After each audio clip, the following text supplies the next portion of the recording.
Good morning everyone. हम लोग पिछले क्लास में कुतुबुद्दीन ऐबक के बारे में विस्तार से जानने का प्रयास किया और सही रूप से हम लोगों ने जाना भी। आज हम लोग जानेंगे इल्तुतमिश के बारे में। दिल्ली सल्तनत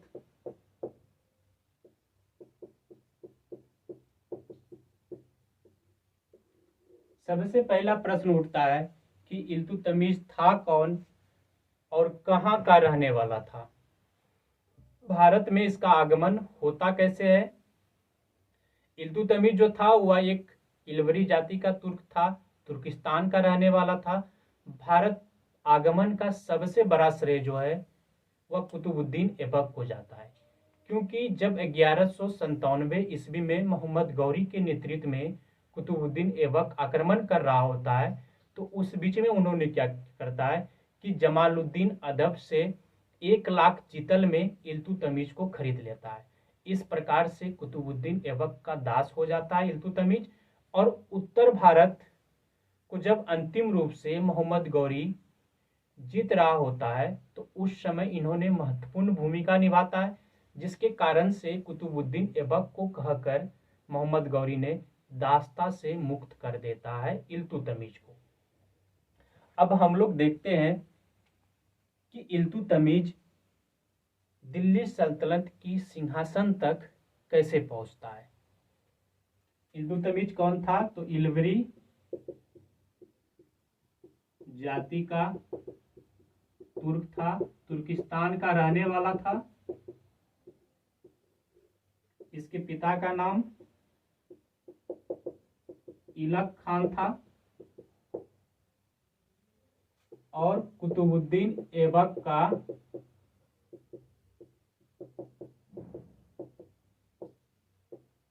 दास और दामाद दोनों था।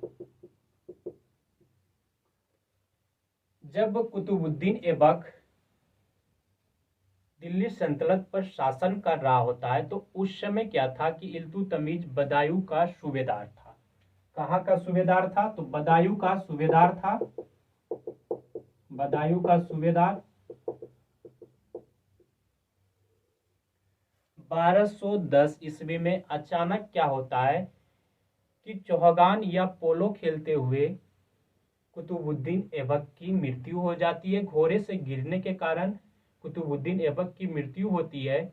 उसके पश्चात उसका जो पुत्र था आराम शाह, वह गद्दी पर बैठता है। आराम शाह का अयोग्य शासक होने के नाते वहां का तुर्क अमीर क्या करते हैं कि गद्दी पर बैठने के लिए आमंत्रण करता है इल्तुतमिश को, और इसका परिणाम यह होता है कि लाहौर के पास हरमुज नामक स्थान पर इन दोनों के मध्य में युद्ध होता है। किसके मध्य में? आराम शाह और इल्तुतमिश के मध्य में, जिसमें कि आराम शाह पराजित होता है और कुछ दिनों के पश्चात आराम शाह की हत्या कर दी जाती है इल्तुतमिश के द्वारा और वह सिंहासन पर बैठता है। 1210 ईस्वी में जब इल्तुतमिश सिंहासन पर बैठता है, तो उनके सामने अनेक विरोध होना शुरू होता है। सबसे पहला विरोध तो मोहम्मद गौरी का जो सामंत था मुइज्जी, और कुतुबुद्दीन ऐबक का जो सामंत था कुतुबी, उन दोनों ने इन्हें सुल्तान मानने से इनकार कर देता है। और इनकार करने का सबसे बड़ा कारण था कि इल्तुतमिश जो था वह दासों का दास था। इल्तुतमिश दासों का दास, यानी मोहम्मद गौरी का दास कुतुबुद्दीन ऐबक और कुतुबुद्दीन ऐबक का दास था इल्तुतमिश। इन कारणों से उसे सुल्तान मानने से इनकार करता है। उसके बाद इसके सामने अनेक समस्या आने शुरू हो जाता है। भारत के राजपूत सरदारों ने इसका विरोध करता है और मोहम्मद गौरी का जो सेनापति था, मध्य एशिया और गजनी का जो शासक था यलदोज, उन्होंने अपना पुराना अधिकार भारत पर मांगना शुरू करता है। मुल्तान और सिंध का जो सूबेदार था कुवाचा, उन्होंने अपने आप को स्वतंत्र घोषित कर देता है। बंगाल का जो सूबेदार था अली मर्दान खान, उन्होंने भी अपने आप को स्वतंत्र घोषित कर देता है। इस प्रकार से इसके राज्य में अनेक समस्या उत्पन्न होने लगती है। और साथ में क्या था, जो कार्य शीर्णीकरण का कुतुबुद्दीन ऐबक ने करने का उद्देश्य रखा था, वह भी उद्देश्य कुतुबुद्दीन ऐबक पूरा नहीं करता है, जिसके कारण से इसके सामने साम्राज्य की श्रेणीकरण की भी समस्या उत्पन्न होती है। इसकी जो प्रशासनिक व्यवस्था थी वो भी सही ढंग से संचालित नहीं हो रही थी। इस कारणों से इन्होंने क्या किया कि एक केंद्रीय सेना का गठन किया हस्म ए कल्ब नाम से। हस्म ए कल्ब नाम से, हस्म ए कल्ब केंद्रीय सेना। और दूसरा इन्होंने क्या किया, तुर्क ए चालीसा या फिर तुर्काने चिहलगामी। इसमें 40 तुर्क दासों का समूह था। तुर्क ए चालीसा या तुर्काने चहलगामी दोनों एक ही नाम है। और हस्म ए कल्ब, इन दोनों सेना का गठन इन्होंने इसलिए किया ताकि इनके मत में जो विरोध हो रहा था उनको दबाने का कार्य करे। और दूसरा था तुर्क ए चालीसा, इसका गठन इन्होंने इसलिए किया कि ताकि इसके साम्राज्य में शांति स्थापित हो सके और इसके विरोध में जितनी भी जनता थी उसे इन लोगों को दबाने का कार्य सौंप दिया। उसके पश्चात इनका सबसे अहम मुद्दा था कि न्याय व्यवस्था को सही रूप से संचालित करें। और इन न्याय व्यवस्था को सही रूप से संचालित करने के लिए इन्होंने एकता प्रणाली की शुरुआत की। यानी अपने साम्राज्य को इन्होंने क्या किया कि छोटे छोटे खंडों में विभाजित किया तथा वहां पर एकता प्रणाली की शुरुआत हुई।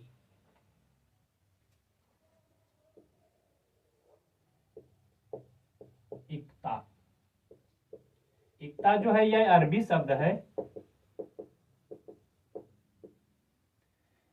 यानी अपने साम्राज्य को इन्होंने छोटे छोटे खंडों में विभाजित किया और उसे एकता नाम दे दिया गया। इनके प्रशासनिक अधिकारी को इक्तादार के नाम से जाना जाता है। अगर आप लोगों से पूछे कि एकता प्रणाली की शुरुआत किन्होंने की तो इल्तुतमिश ने, इसे याद रखिएगा आप सब। उसके बाद क्या किया, इन इक्ता के प्रशासनिक को इक्तादार कहा जाता था और इन इक्तादारों को उन्होंने दो भागों में विभाजित किया, एक बड़े इक्तेदार और दूसरा जो था वह छोटे इक्तेदार। बड़े इक्तेदार को मुक्ता कहा जाता था। इसका कार्य होता था राजस्व की वसूली करना, प्रशासनिक सेवा की देखरेख, सैनिक सेवा की देखरेख और मुकदमों की सुनवाई करना। जबकि छोटे इक्तेदार का कार्य होता था केवल सैनिक सेवा की देखरेख करना। इक्ता अरबी शब्द है। इनको दो भागों में, इसके प्रशासनिक को क्या बोला गया, इक्तादार। और इन इक्तेदारों को भी इन लोगों ने दो भागों में विभाजित किया, बड़े इक्तेदार, बड़ा इक्तेदार और छोटा इक्तेदार।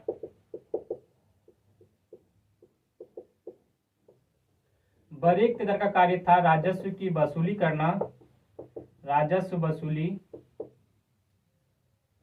मुकदमों की सुनवाई,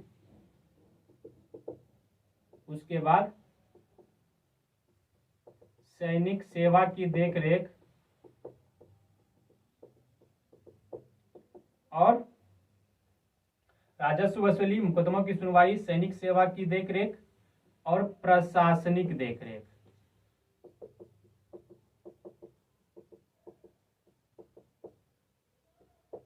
उसके बाद छोटी इक्तेदार का केवल एक ही कार्य था कि सैनिक सेवा का देखरेख।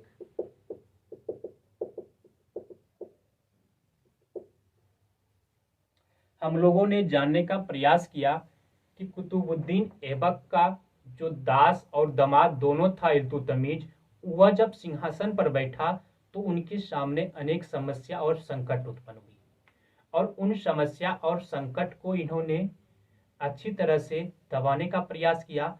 सबसे पहले इन्होंने हस्म ए कल्ब नाम से एक केंद्रीय सेना का गठन किया। उसके बाद इन्होंने एक तुर्क ए चालीसा या फिर तुर्कान ए चिहलगामी के नाम से 40 तुर्क दासों का समूह या दल बनाया और इनका कार्य था कि इनके विरुद्ध हो रहे विरोधों को दबाया जाए।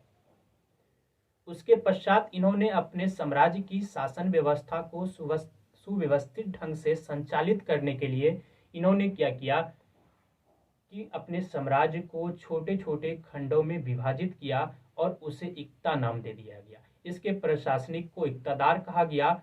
इक्तादार व्यवस्था प्रणाली कह सकते हैं या फिर एकता प्रणाली की शुरुआत किन्होंने की, अगर ये पूछ दिया जाए तो इल्तुतमिश ने की। ये आंसर होना चाहिए। उसके पश्चात इनके सामने सबसे बड़ा समस्या हुआ कि यल्दोज के द्वारा इनके साम्राज्य पर आक्रमण करना और तराइन का तीसरा युद्ध 1215 ईस्वी में हुआ। तराइन का तीसरा युद्ध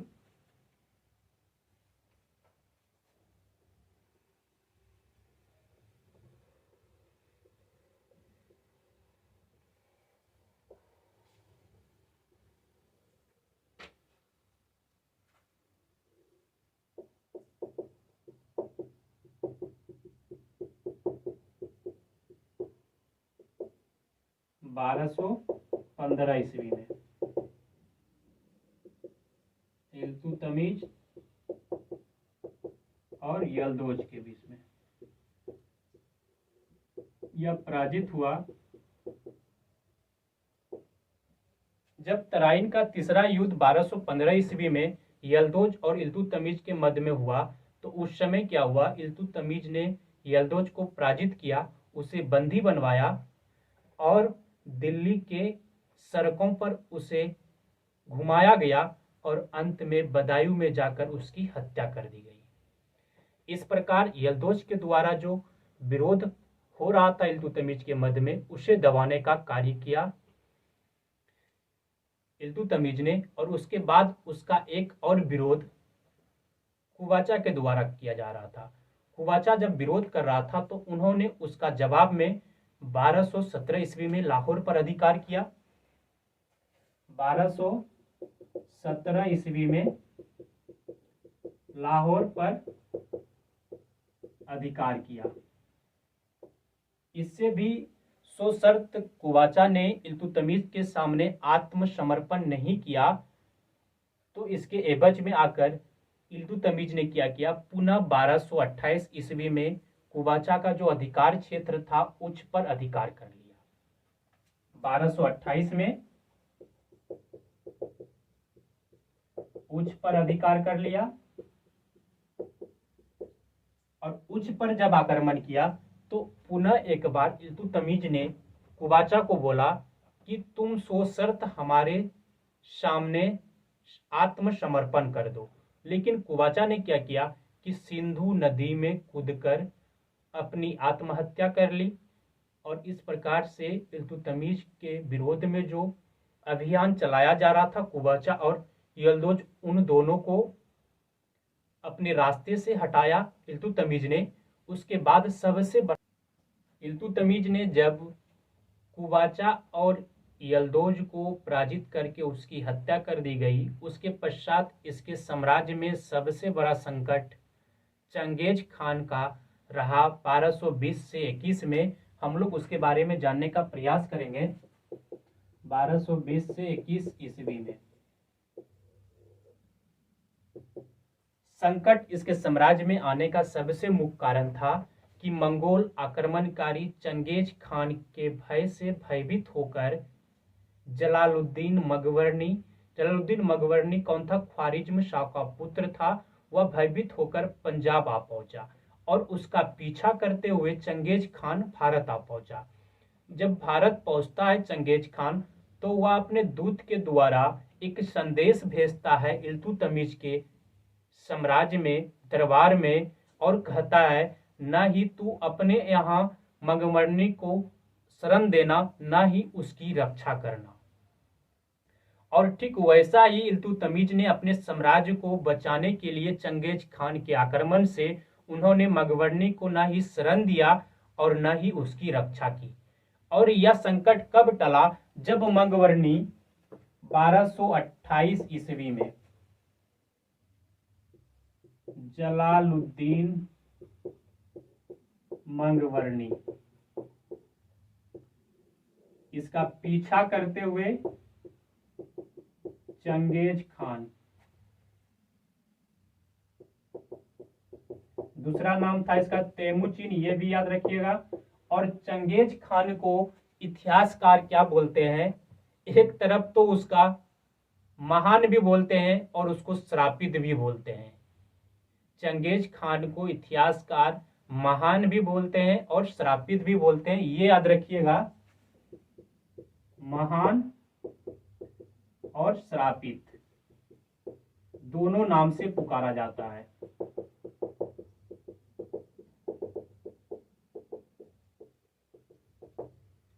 और 1228 ईस्वी में जब जलालुद्दीन मंगवर्णी भारत से बाहर चला जाता है, उसके पश्चात चंगेज खान का आक्रमण से बचा अनुभव करता है इल्तुतमिश अपने साम्राज्य को।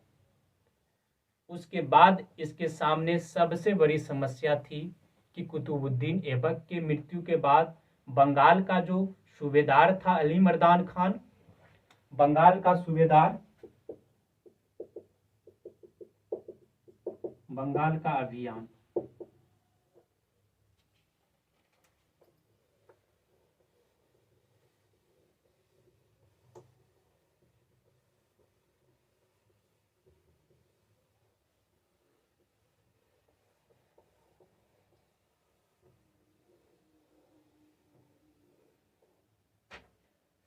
बारह सौ 25 ईस्वी बंगाल का सूबेदार अली मर्दान खान। अली मर्दान खान क्या करता है? कुतुबुद्दीन ऐबक के मृत्यु के बाद उन्होंने अपने आप को स्वतंत्र घोषित कर देता है और उसके पश्चात उन्होंने एक उपाधि धारण करती है अलाउद्दीन की। लेकिन उसकी मृत्यु 2 वर्ष के पश्चात हो जाती है और उसके पश्चात उसका जो पुत्र था, उसका पुत्र हिसामुद्दीन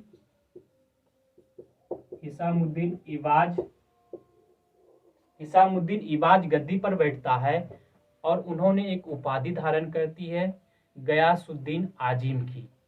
और वह क्या करता है कि अपने साम्राज्य का स्वतंत्र शासक के रूप में काम करना शुरू कर देता है। अपने नाम का सिक्का चलवाता है, खुतबा पढ़वाता है। खुतबा क्या होता था? इन्होंने खुतबा जो था वह एक उपदेश या फिर प्रशंसात्मक रचना होती थी। खुतबा प्रशंसात्मक रचना होती थी जो कि स्वतंत्र शासक के द्वारा चलाया जाता था। अपने एवज में प्रशंसा करते हुए रचना करवाता था खुतबा का।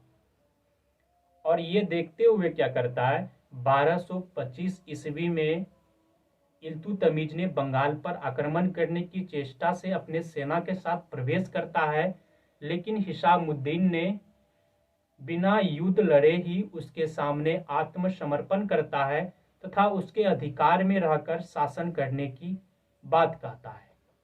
लेकिन क्या होता है, 2 वर्ष के पश्चात इन्होंने पुनः विरोध करना शुरू कर देता है। जैसे ही यहाँ से प्रस्थान करता है इल्तुतमिश और दिल्ली पहुंचता है तो पुनः इनके द्वारा विरोध होना शुरू हो जाता है।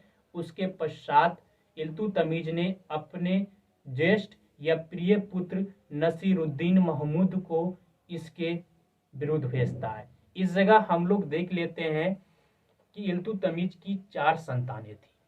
कौन कौन से, उसका नाम भी जान लेते हैं हम लोग। 4 संतान: नसीरुद्दीन महमूद, रुकनुद्दीन, फिरोज, रजिया सुल्तान और मुद्दीन बहराम शाह, इन चारों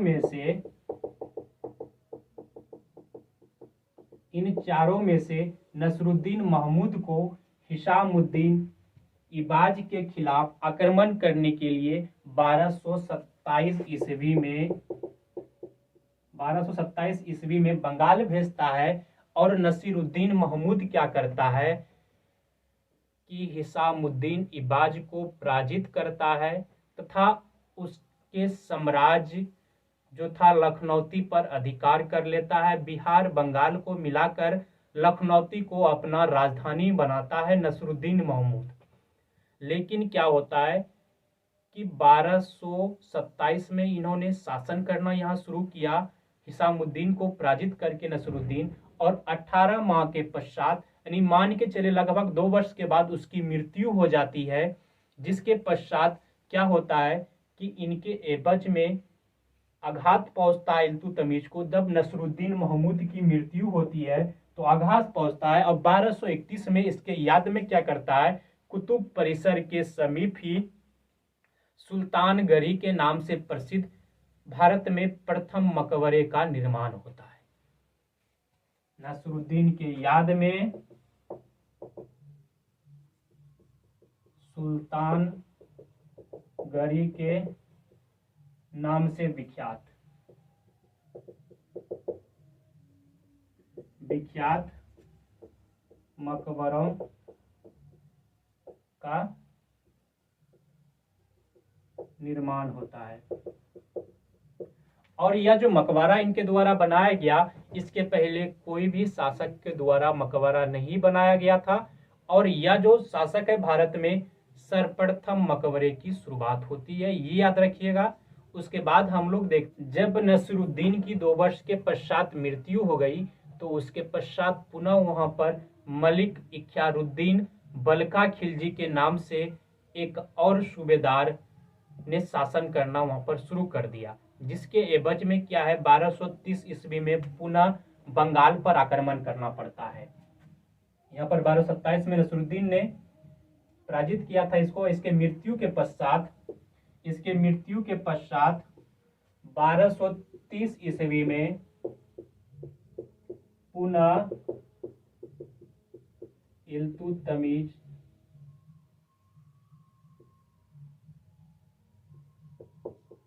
ने आक्रमण किया।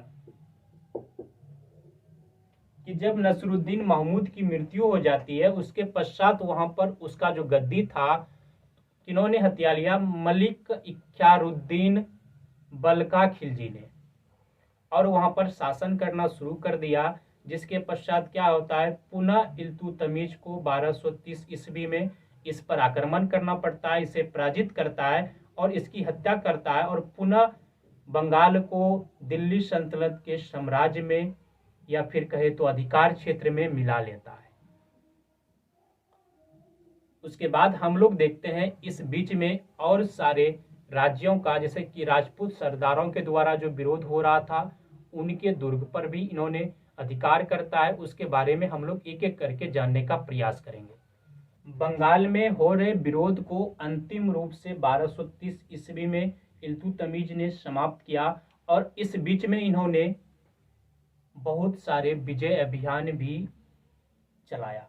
इनमें से सबसे महत्वपूर्ण था 1226 का रणथंभौर दुर्ग पर अधिकार करना। 1226 में रणथंभौर दुर्ग पर, 1227 में इन्होंने परमारों की राजधानी मंदौर पर अधिकार किया। 1228 में इन्होंने जालोर पर विजय प्राप्त की, जालोर पर विजय। उसके बाद 1229 में इन्होंने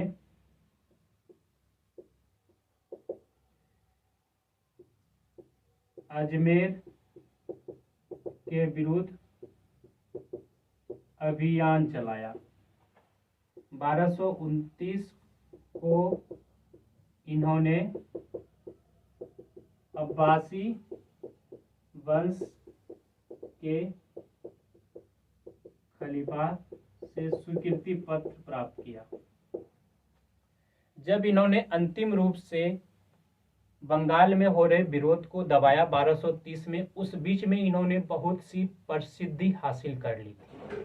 सबसे पहले इन्होंने 1226 में रणथंभौर के दुर्ग को जीता। 1227 ईस्वी को इन्होंने क्या किया, परमारों की जो राजधानी थी मंदोर, उस पर अधिकार किया। उसके पश्चात 1228 में इन्होंने जालोर पर अधिकार किया और उसके बाद 1229 में इन्होंने अजमेर के विरुद्ध अभियान चलाया। वहां पर इन्होंने विजय प्राप्त की। 18 फरवरी 1229 को इन्होंने अब्बासी वंश का खलीफा 18 फरवरी 1229 को इन्होंने क्या किया, अब्बासी वंश का जो खलीफा था उनसे स्वीकृति पत्र प्राप्त किया। उसके बाद इन्होंने क्या किया, 1231 में ग्वालियर के विरुद्ध अभियान चलाया, उस पर विजय प्राप्त की और उस विजय के पश्चात ही इन्होंने चांदी का टंका और तांबे का जीतल नामक सिक्के की शुरुआत की और उस पर रजिया का नाम अंकित करवाया। 1231 में ग्वालियर पर विजय प्राप्त करने के पश्चात